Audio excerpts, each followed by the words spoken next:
broadcast network, AfterBuzz TV. Over 20 million weekly downloads in over 150 countries, and your #1 source for after-show entertainment.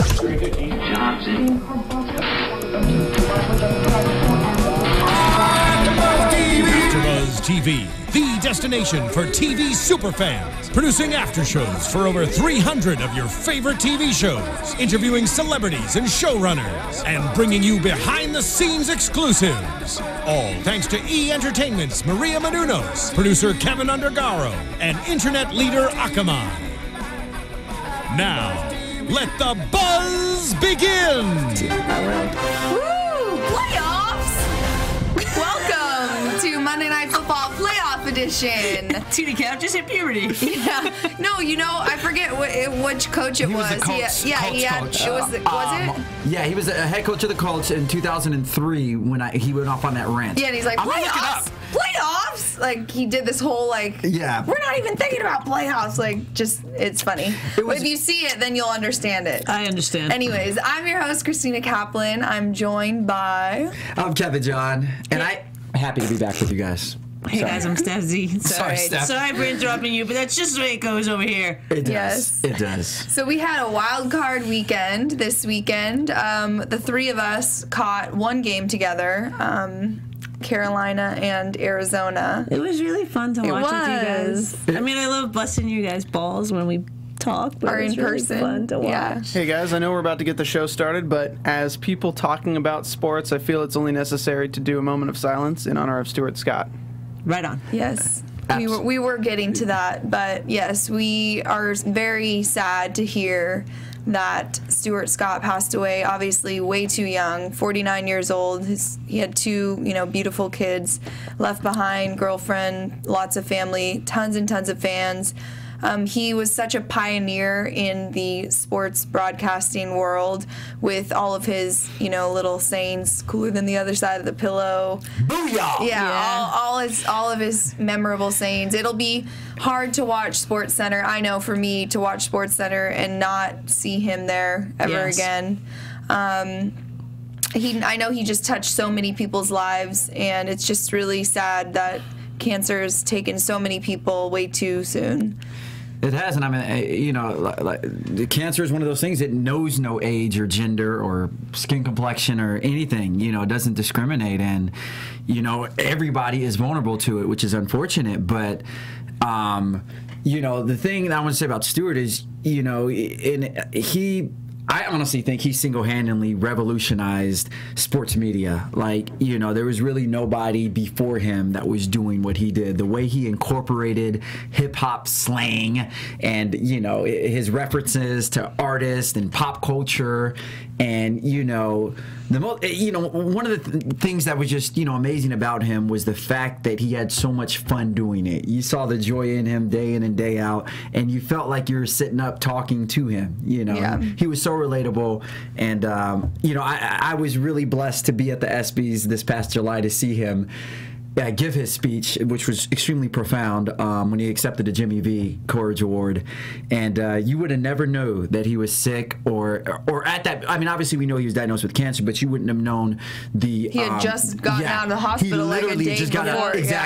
Exactly. You wouldn't have known how extreme his illness was at that particular point in time, because he went up there, he smiled, he was wonderful. He spoke with people afterwards. I got a chance to shake his hand, and he was just a really, really nice guy. So he definitely will be missed. And yeah, that's the one thing that I just wanted to add real quick, is that I do feel like he was the one, like you said, that pioneer. It's different. It was different with him. It's something I feel like we almost try and do here too, is like we make it like we're in people's living room, just so we want to make it relatable. Like, yes, we know our stats and there's preparation and all that stuff, and he knew all of that as well, but it was anyone could listen to him and understand and feel part of it, and any normal person that liked sports would be like, yeah, I know what he's saying. I don't know. It was a very sad thing to wake up to. Yeah. So he will be missed. Yeah. Let's do that moment of silence, Stephen.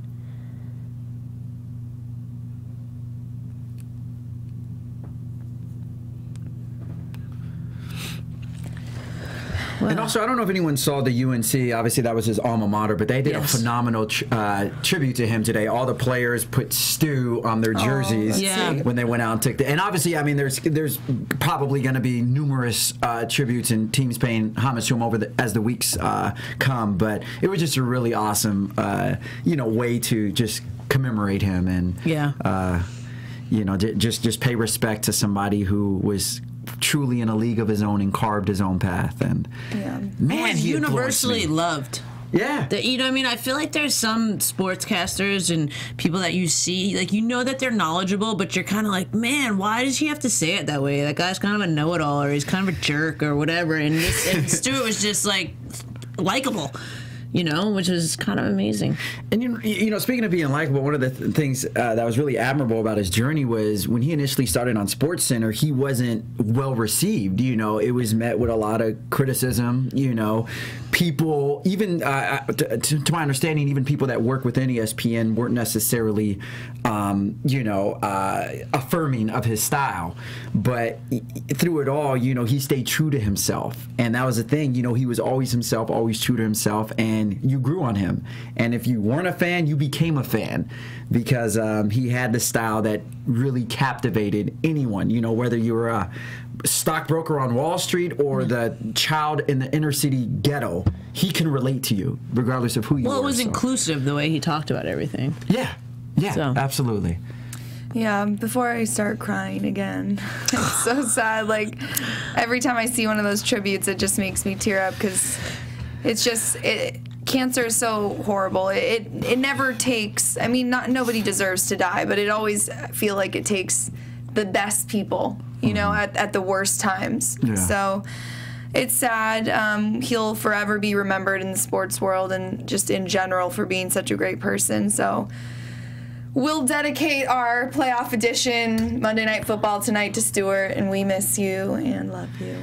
I think I'm going to use a lot of his slangs tonight during the show, so just bear with me when I go all Stuart Scott on y'all. So as I was saying, we watched the Panthers-Cardinals game together, and Steph and I chose the Panthers. Kevin and... We were right. Kevin was actually, wrong. I guess we should say before we get into our it. Picks. So last week, from the last week of regular season, Steph went 12 and... Yes! Were you 12 and 4? Yes. Kevin and I were 11 and 5, and Thaddeus was like 7 and 9. He had a losing record, he was 7 and 9, not 9 and 7. Was. I think I have the text. I'll look it Whatever up. he did a lot worse than all of us. So you're right. And then we made our picks because we didn't have a show last week, so we made our picks amongst ourselves. And your girl here went 4 and 4. Oh, I went 3 and 1. Steph went 3 and 1. Kevin went 2 and 2, and Thaddeus went 1 and 3. So I think the girls' records are beating the dudes. I think saying. So. That's right. Give it here. Girl power. Girls, you guys have been doing pretty good the last 2 times. I must say this. You guys. What do you mean the last 2 times? I've been leading the entire season. But now with yours and mine with the 12 and 4, I'm beating on Thaddeus. Yeah, I think you have I think he's still. We'll have ahead. our fantasy stats guru will help us out with that one. You can get us all sorted. Yeah. Yeah, so anyways, all right. So the Panthers defeated the Cardinals were they in Carolina? Yes. Yeah, they were in Carolina. I just had a feeling the Panthers, they had that great final win against the Falcons for the NFC South title, and they just kind of got that little extra breath of energy and had the momentum going for them. And the fact that the Cardinals have been struggling at quarterback, I knew that the Panthers were going to win that game. I didn't think they would be as dominant as they actually were. Their defense played really well. Because right here we have the stats. Arizona had 77 yards of total offense, whereas Carolina had 386. It was bad. I felt bad for them. Let me say this. You will never win a playoff game with 77 total yards. Clearly. It will not happen. It's sad because Bruce Arians, I think, is such a great coach. Oh, he did a great job with them He is this an year. amazing coach.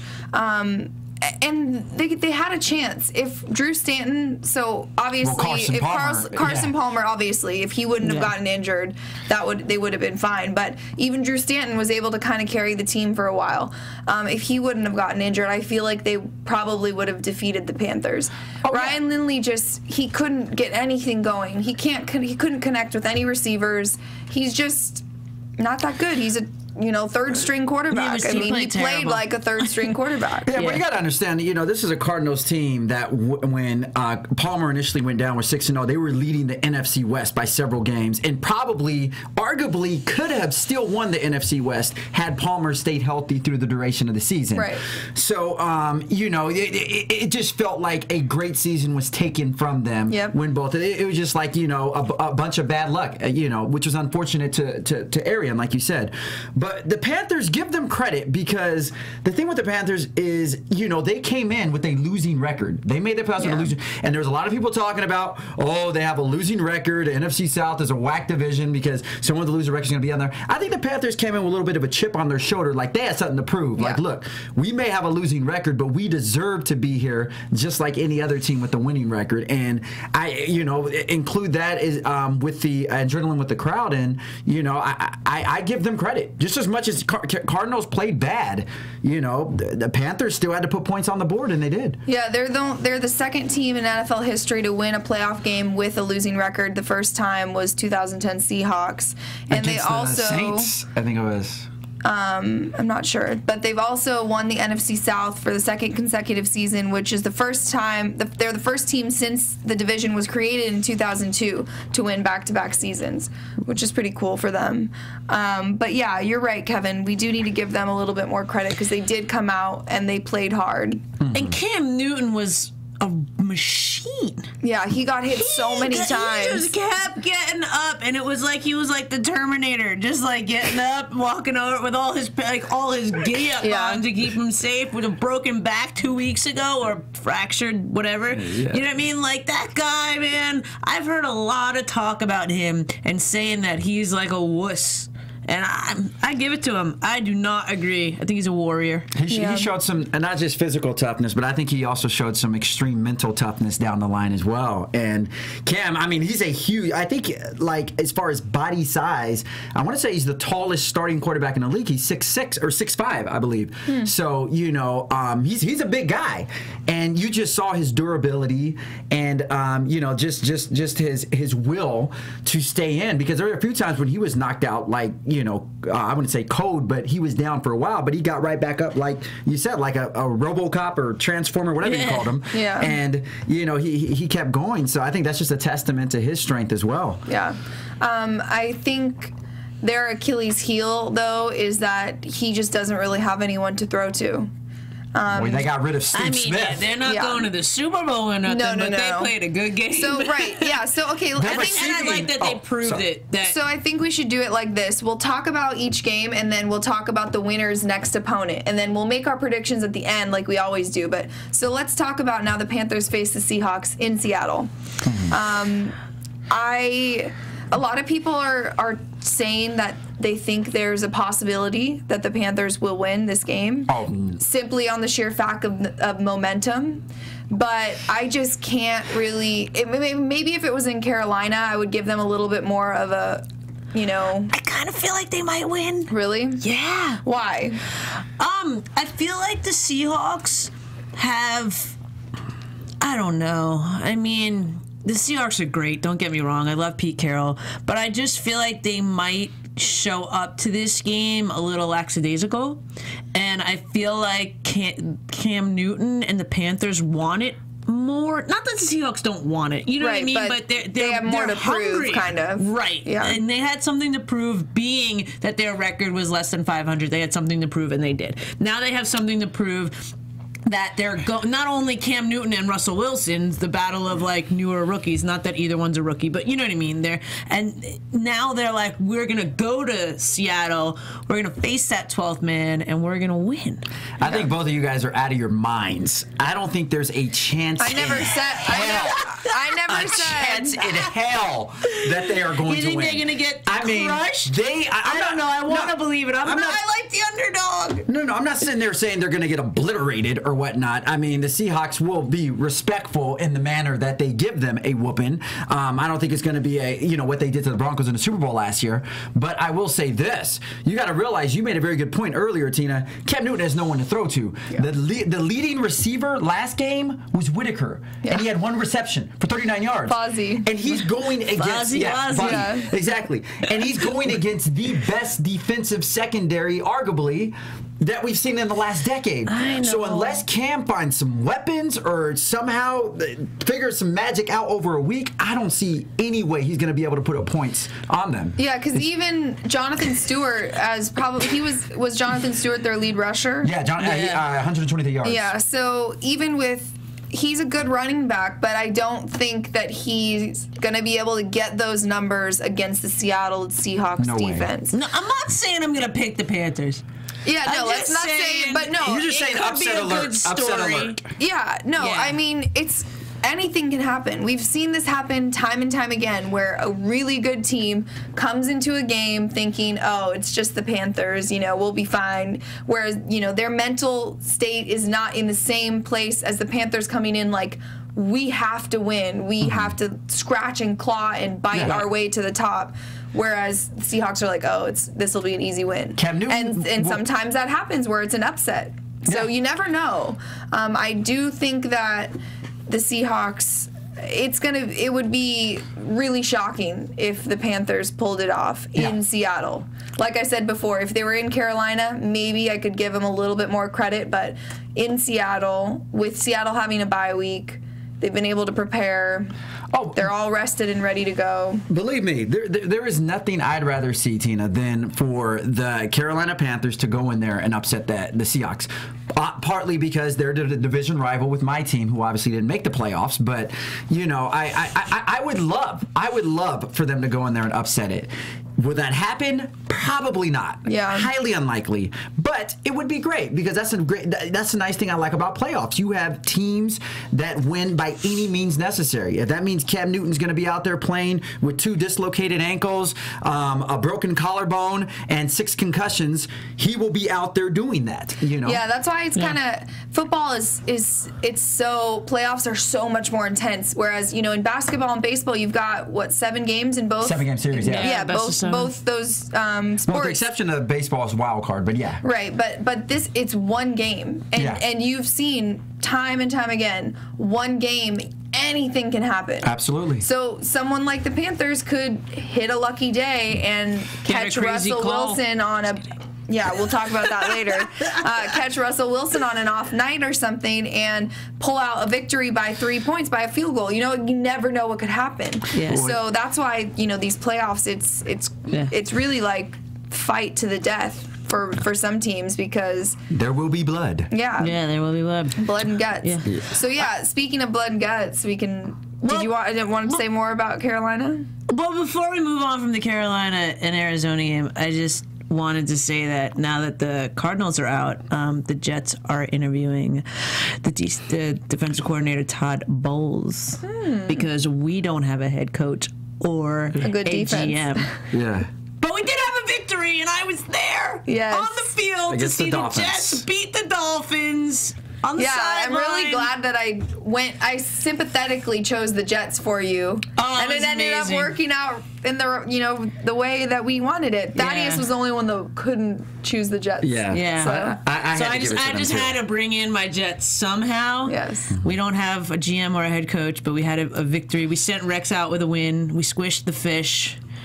And I was there. And I won lots of bets. When I had to work, obviously, that next Monday, and so I was doing the stick, which is the little side ticker, and that changes topics or whatever. And so I have to come up with clever little sayings for, instead of just saying Jets defeat Dolphins, I said Jets drown Dolphins. Yeah, that go. That was wasn't it? Why did you send me a picture of that? I know, I should have. My favorite one from that day was Seahawks silence the Rams. Isn't that good? She's like, let me pat myself on the back. I loved it. Anyways, like I said, blood and guts. Let's talk about the Ravens-Steelers. I was not unable to watch the entire game, but every time I checked in, it seemed like the Ravens were dominating, which is what I thought would happen. Whatever, dude. What a storied rivalry we have, though, between these two teams. So just the fact that they had to play each other in that first wild card playoff game is good. So, okay, first win versus Steelers in the postseason. Well, I'll say I thought it was a really good game. I honestly think I picked the Steelers to win it. That was one of the ones that I did not. Yeah, you chose the Steelers. I did choose the Steelers just because I felt that they were hungry this year, and they were at home. It was the logical pick. Yeah. Right, but do we really think? Maybe I'm jumping your gun over there, but do we really think Joe Flacco is the man? Do you realize he just won a Super Bowl 2 years ago? Yeah. And was MVP? The answer to the question can be yes. I'm asking, do you think he's the man? Because I don't think he gets enough credit. Season, that's what I'm saying. Is he underrated? Because I feel like all season we haven't really talked about him enough. I mean, I know that the Ravens might not have played Monday Night Football, but we kind of go over topics of. I think we had them one game. Or maybe once. Maybe. What was their record this year? But you know what I mean? We kind of 11-6. He's been one of the quarterbacks that's 11-5. come. Well, yeah. So. Oh yes. He's been so they 12-5. So they were 10-6. I'm sorry. He's been one of the quarterbacks that we haven't really brought up in conversation much. We've talked about Peyton Manning, Drew Brees. We've talked about all these other ones that are the underrated quarterbacks. But is he underrated? Do you think he's that good? Do you think he can win a Super Bowl? Well, speaking of the collapse of Carolina's passing offense, Flacco just got one of Carolina's best weapons this year, and he has been utilizing the hell out of Stephen Smith. Well, Steve Smith has had an outstanding season with the Ravens. He fits so well into that organization and into that offense, and I think that he. Do you have his receiving stats there? Yeah, he had 5 receptions. He broke 100 yards, 101 yards receiving in the game. So it was that's like an average night for him. The fact that he only barely broke 100 yards. You know what I mean? So I feel like if going up against the Patriots defense is nothing to write home about. I think that if Joe Flacco and Steve Smith can connect and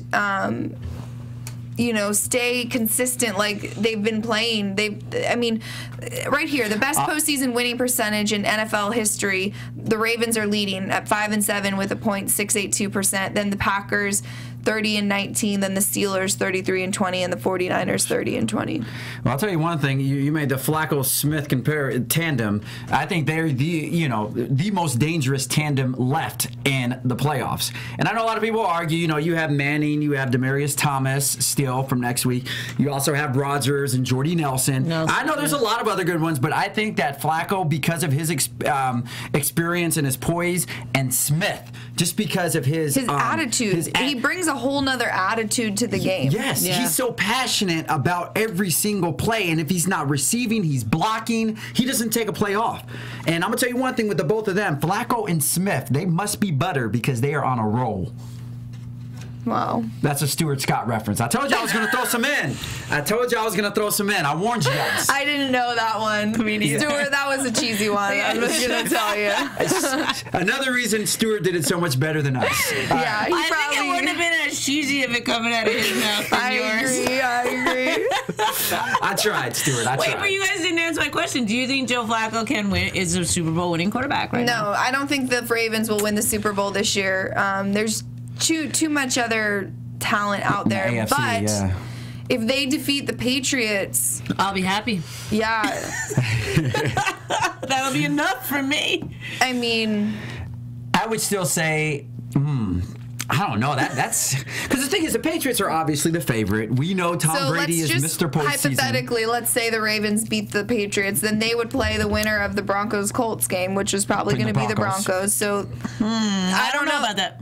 Well, okay, we'll get to that later, but let's just say hypothetically. Well, remember they met up in the postseason 2 years ago in the AFC Championship, and Flacco did beat Peyton that time on that long bomb to, who is it, Jacoby, I think it was Jacoby Jones. Yeah. I think Flacco, like you said, I think he's definitely underrated. Most road playoff wins starting QBs since 1950. Joe Flacco leads with 7-4. Yeah. Justin Forsett, he's had an average year. they definitely need to get. Obviously, we talked about this all season long. If you can't establish the run, you're gonna struggle. Right. Yeah. So regardless of Steve Smith's performance, if they can't establish the run, what was Forsett the leading rusher? Yeah, it was 36 pitiful. yards. 16 carries for 36 yards, which is an average of about 2.1 yards per carry. Yeah, so And he obviously they didn't really get much of a run game going. fumbled. Yeah, which is going to be critical. Yes. It's going to be I don't critical know. because a good run game. I want them to win. I don't know if they will beat the Patriots. I think it's going to be a really good game. I think so too. Which I like to see. You Yeah. know, like these games, like 30-17, I'd rather be like 30-28. Yeah. It's definitely more exciting when it's close like that. By the way, just to interject real quick, Jim Mora, that was the coach of the Coast. That was playoffs. Yeah. Talking about playoffs. Yeah, you'll have to watch it, Steph. Yeah, It's funny. hilarious. Okay, yeah, so let's move on. Colts defeated the Bengals. Poor Bengals, man. Who chose the Bengals? 4 straight. I don't think anyone. No, yes. somebody chose the Bengals. Probably Thaddeus. I have the picture. I'll look that up real quick. And speaking of other quarterbacks that are underrated, Don't say Andy Dalton. I'm gonna say, and the reason I'm gonna say Andy Dalton Thaddeus is chose the because Bengals. he 4 years consecutively has taken his team into the playoffs. Now, granted, they've all Okay, had so- first round 1 and exits. 3. They've all had first round exits. I understand that. So, okay, no, let me ask you then. If you think that Andy Dalton is an underrated quarterback, then what do you think is the problem with the Bengals? Why can't they make it past the first round? Well, I think part of it is they need to establish a much stronger run game. You can't rely on A.J. Green and Manu and Dalton to carry them offensively. Yeah, but they have Jeremy Hill and Giovanni Bernard. I was going to say, Two But Jeremy dominant Hill, running though, backs. the thing about Jeremy Hill, though, is he's inconsistent. I love Jeremy Hill, but he's very Right, inconsistent. well, we saw that. He disappeared in the second half. Yeah. So, I think that's part of it. He needs a consistent Well, I mean, and just to take nothing away from Jeremy Hill, I think he's a great player. But if he, like you're saying, what does he need in order for them to be contenders? A consistent run game. And also their defense. I don't know how much of a believer I am in their defense as well. Any great team that goes deep in the playoffs has some form of great defense. I don't know how many yards they gave up on Sunday, but Indy had 482 total yards of offense, whereas Cincy had 254. So, yeah, Indy's time of possession, 34 minutes, Cincy's 25. Indy was 1-4 in the red zone, Cincy was 1-1 in the red zone. Indy was 6 and so they were pretty average on third down conversion, 6 and 14 and 6 and 15. I don't know. I think the Colts. But even with that, the Colts had 368 yards passing. The Bengals had 144 passing. So it's like, does he need receivers? Like, what are you saying he needs if you think he's really that good? Because I don't think he's that good. No. I'm saying this.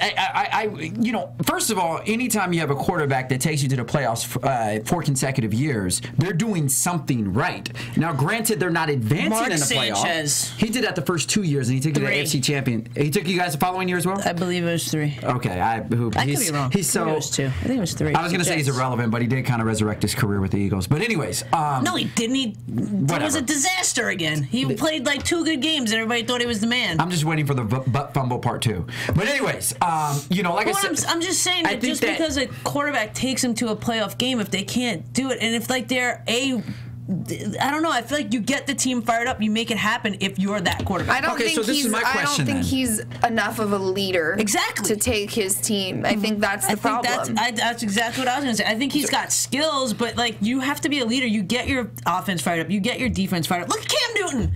I mean, look at the Panthers. He got his whole team fired up, and they won. And the Bengals have a much better offense, than the Panthers do. So I disagree with you on that for sure. No, let me ask you. Okay. No. Let me ask you guys this. Name, other than the top 4, top 5 elites, name another quarterback that you would rather have take you into the postseason. Joe Flacco. Other than Andy. Well, we just. He was not in our top 5 Andrew quarterbacks. Luck's the top 5er. Russell Wilson. Matthew Stafford. Stafford? Yeah. Really?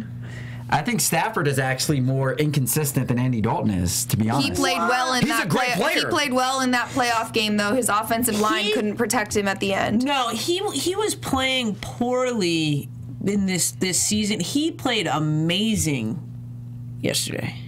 Well, the thing with Stafford, I think the thing with Stafford, I just don't. I can't get behind Andy Dalton. I just can't.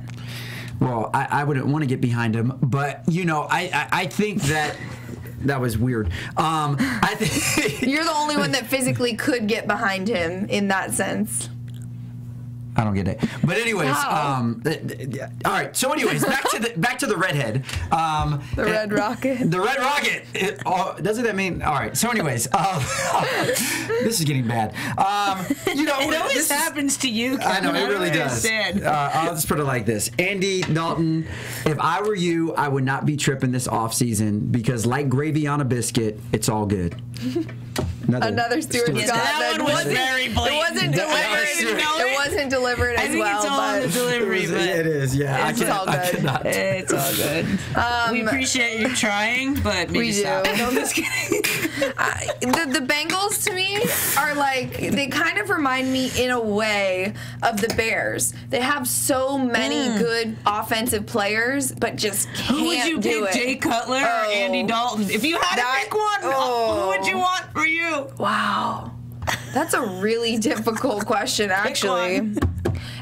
You know what? I think I would go. I think I'd go with Andy Dalton there. Yeah, Cutler. Andy's Cutler the highest is paid. Oh man. Cutler sucks. I'm sorry. Yeah. But he was good at some point.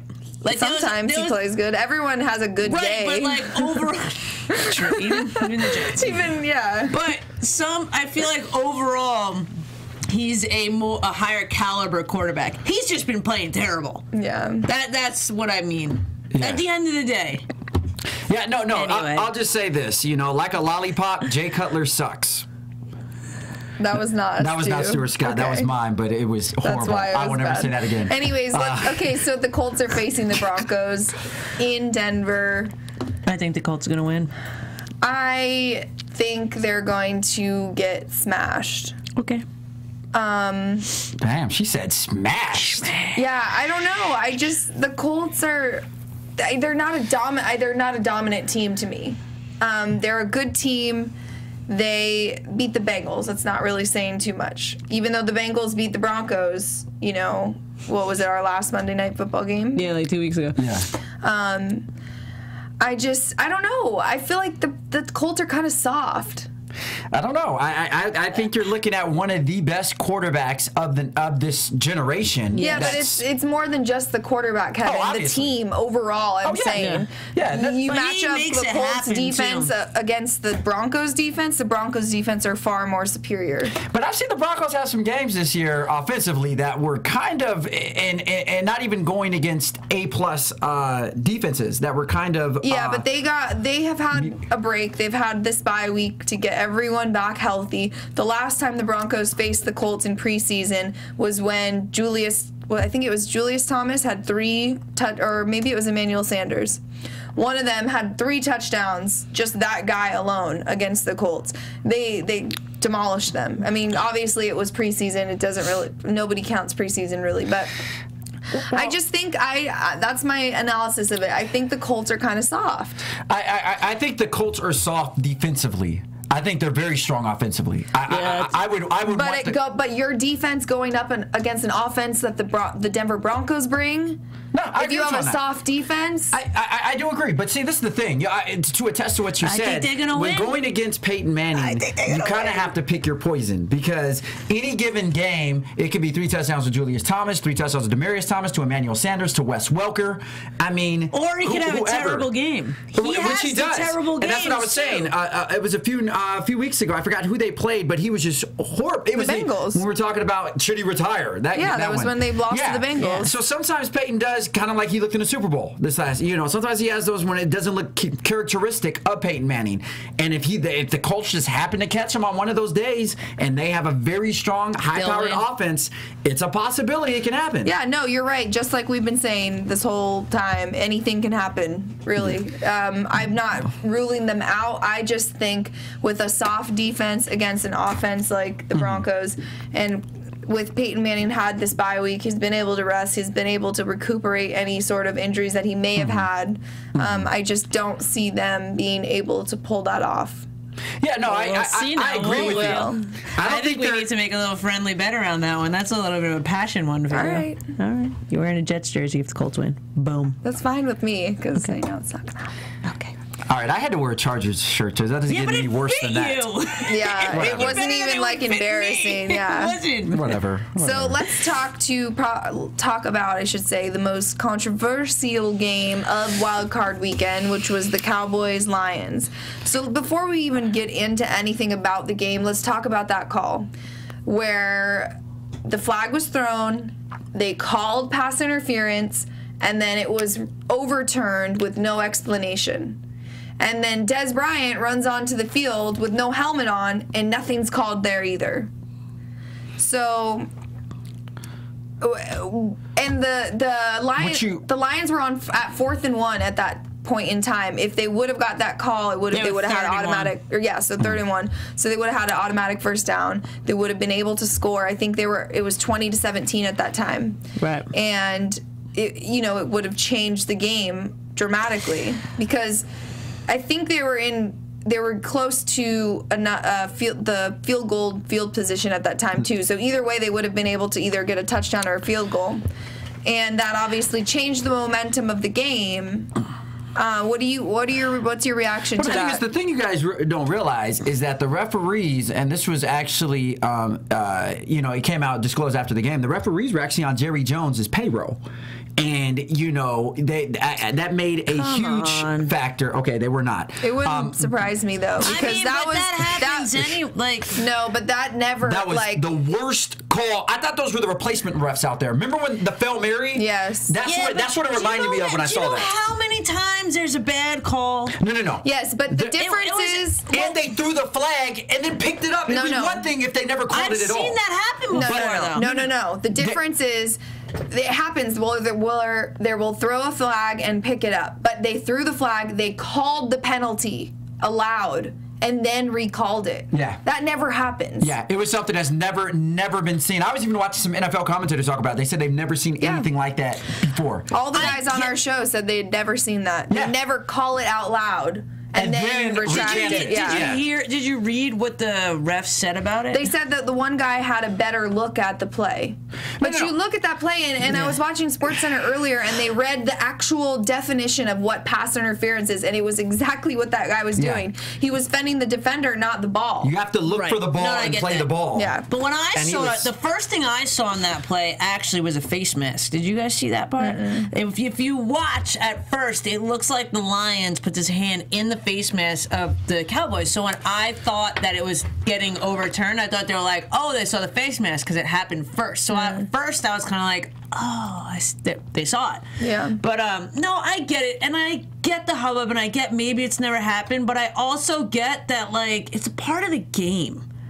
It could have happened to any team. I mean, I get it. The refs are, like, if you think these are the first refs that might be on someone's payroll that might have been coerced to make some sort of call, like, if you think that never, ever happened before in NFL history, I think you're a little deluded. But, like, it's part of the game. See, I understand what you're saying, Steph, and at the end of the day, you got to realize refs are human beings, just like all of us, which means that we are vulnerable to making erroneous calls and things of that sort. But you do also have to realize when something is blatantly obvious as well.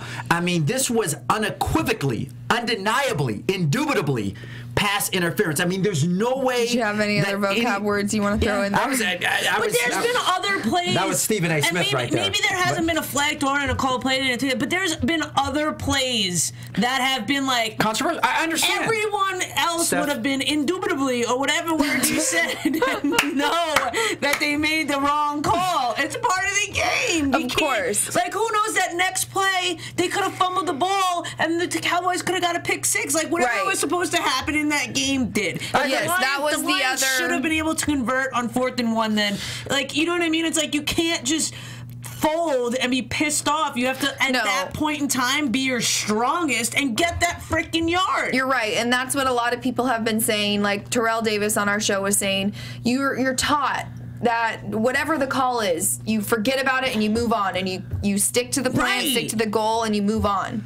And so maybe, that was the issue for the Lions, is they were still upset about that play and couldn't get, You're a grown-ass man playing in the NFL. You need to let it go and play what you're getting paid to do and get a yard. I think that the refs made the wrong call, and I think it's kind of screwed up that they actually did that and it was allowed, and then the no call for Dez being on the field with no helmet, all of that kind of stuff was a little all that kind of stuff was a little sketchy, but it's no excuse for the Lions not being able to perform, because the Lions did have many chances after that like to that score and get in. But then again, you also have to understand, though, as a football player, when you're going down the field, the momentum is on your side and you have something just taken from you like that. I understand, like Terrell Davis says, you're supposed to forget about it, go back in that, but it's hard. It is hard just to say, oh well, whatever, we're gonna just go back and get it. You literally had a 25-yard,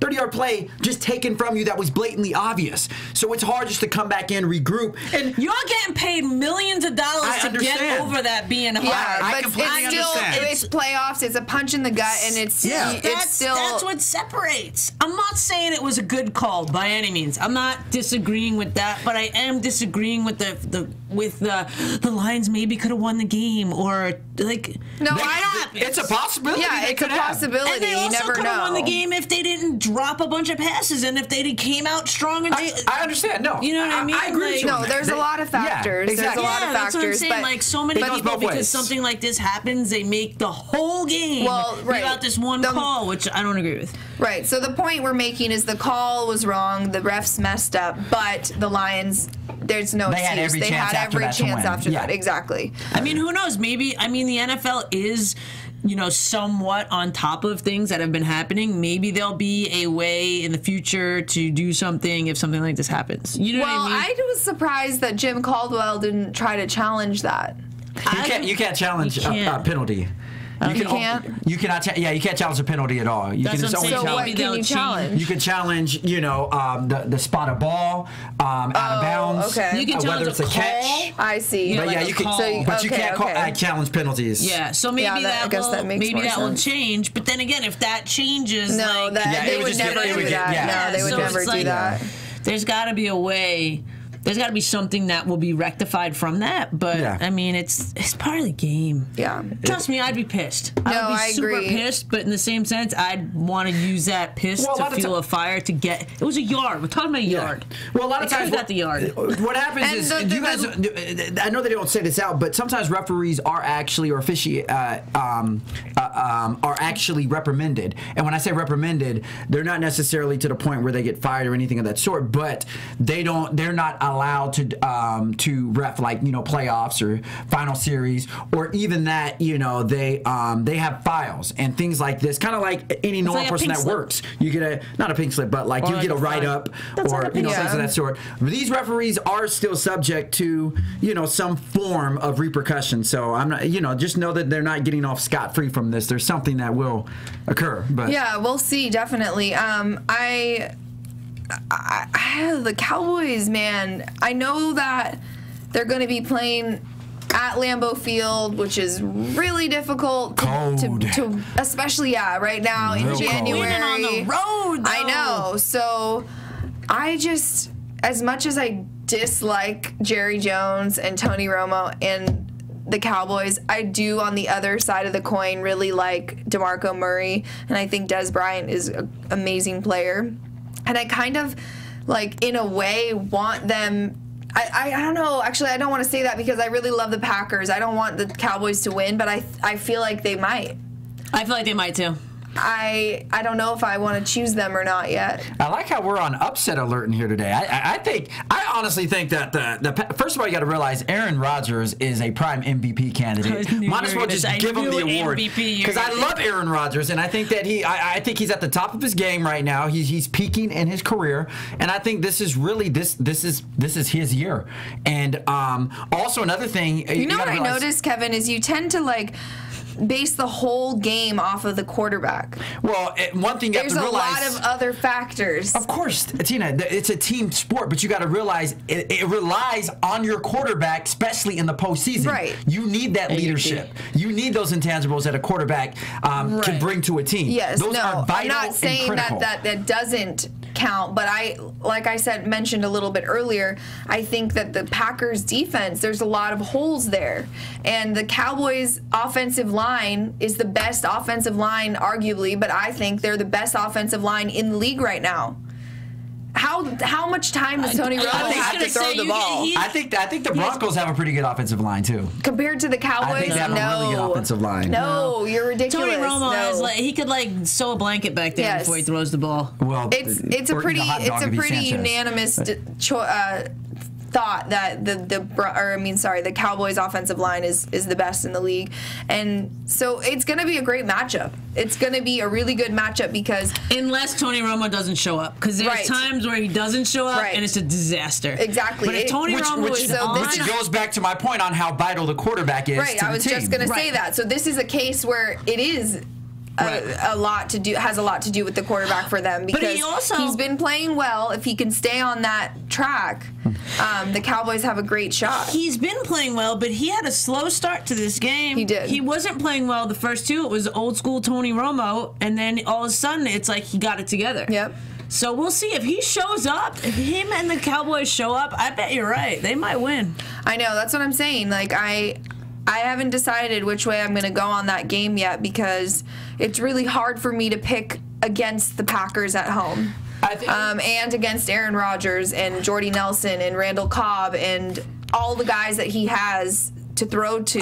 But it's hard. Eddie Lacy, but the thing is, you got to realize though, and this is kind of not Rodgers' fault, but Green Bay doesn't have a top defense. Right, that's what I said. And the thing is, even if Romo has a subpar game, you got DeMarco Murray that can run and you know all what? over them. I don't have the notes, but I think the Packers' run defense is not very good. Yeah, I mean their defense overall is really not that good, but but I think specifically their run defense struggles, and it's hard going up against the #1 rusher in the entire league right now, the most dominant running back in the entire league. Yeah, you're right, because the Jets almost beat the Packers in the beginning of the season. All because of a bad call. No one remembers that game. Was that before Rodgers said relax? No, but it was the same situation with a bad call because only the head coach and the quarterback were supposed to be able to call timeout, and the offensive coordinator called timeout, and the ref gave it to him. So that call could have won us the game. Yeah, that's very true. Would have, could have, should have. So let's jump into predictions, you guys. Well, Lambeau, you got to realize predictions. And now, your AfterBuzz TV predictions. Okay. So, Steph, I'll start with you. All right. Since Thaddeus is not here, we'll just get his predictions later. But so let's start with the Panthers in Seattle. Who are you taking? Really? I want to say Panthers. I don't know why. Go for it. I'm going with the Panthers. Kevin? Legion of Boom. I mean, I want to say Panthers, but I also want to beat Christina Cap. But I'm going to take the Seahawks. I don't think the Panthers have enough offensive weapons. You know what I mean? They don't. They're going to get crushed. Their defense is sketchy, too. But you never know. Like I said before, any given Sunday, you never know what could happen. Yeah. So, okay, next up we have Colts at Broncos. I'm picking the Colts. For sure? Yeah. Okay. Wow, 2 upsets in a row for you. That's Kevin? okay. Wow. We're not winning any money at the end of these picks, so I might as well pick with my heart. We should place another bet. I'm going with Omaha. Yeah. I don't want to have the same picks as Kevin, but it's looking that way. Hey. It's okay to follow in my footsteps. Nothing wrong with that. Ravens at Patriots. No one will be upset with you if you choose the Patriots. No, I can't do it. I'm picking the Ravens. Steph, you're going for all upsets. I love it. I just can't pick the Patriots. It's like I'll melt. Bill Belichick is a beast. I'm going Ravens. Yeah, get it, girl. The Ravens in the I may playoffs. be the only one to win all of them this week. No, don't get ahead of yourself. The Ravens in the Isn't that one more game? playoffs. Yeah, I just was gonna make a little point real quick. Oh, okay, sorry. Steph was like, go ahead. The Ravens in the playoffs are just. They're on another level as far as their team's mentality. So I don't know. I really feel like they're gonna beat the Patriots. And the most anticipated game, I think, out of all of them, Cowboys in Green Bay. Ah, son of a... I know, it's difficult. I don't want to pick first. You guys go first this time. I mean, I'll say this. Do you know what's colder than Lambeau Field? The other side of the pillow. Aaron Rodgers. It wasn't the right way to deliver it, but I got where you were going. Yeah, You're taking the I'm taking Packers. Green Bay. I'm taking Green Bay all the way. You know what? I'm going to go with what I really want to go with, my gut. I'm going to take the Cowboys. I don't know why. I just feel like... I think these are the boldest predictions that we have made. Why not? It's more fun to go with these bold predictions than to stick with the safe home teams. Tina, you know, I've been going with the bold predictions all season, and y'all know my record. So. But I also went with a couple bold predictions last week, and you saw my record. So. Oh, okay. I don't know who I want to win. You're going with upsets. You might as well keep it going. I kind of feel like the Packers are going to win, but I kind of want the Cowboys to win. Hey, go for them boys. Go for them boys. Cowboys. Alrighty. How about them Cowboys? I mean, who the hell's going to be in the Super Bowl then? You guys. Wait, I want to leave you guys with this. I think this was the best thing that I've seen that Stuart Scott has says. When you die, it doesn't mean that you lose to cancer. You beat cancer by how you live, why you live, and in the manner in which you live. Yep. I thought that probably one of the best. Sums it up. Sums up, again, our love for Stuart Scott. Yes. Love you, Stu. And we will be back next week with more playoff coverage. We'll be getting into the divisional rounds. I want to change my picks. I'm just kidding. And Kevin will be 4 for 4 this week? No, definitely not. Guys, tell them where they can find you. You guys can find me on Instagram and Twitter at I am Stef Z with an F. Instagram, Twitter at Hey Kevin John. And you can find me on Instagram and Twitter at Tina Cap. We will see you next week with another round of playoffs. Now you guys don't have to go home, but you got to get the hell out of here. From executive producers Maria Menounos, Kevin Undergaro, Phil Svitek, and the entire AfterBuzz TV staff, we would like to thank you for listening to the AfterBuzz TV network. To watch or listen to other after shows and post comments or questions, be sure to visit AfterBuzzTV.com. I'm Sir Richard Wentworth, and this has been a presentation of AfterBuzz TV. Buzz you later. The views expressed herein are those of the hosts only and do not necessarily reflect the views of AfterBuzz TV or its owners or principals.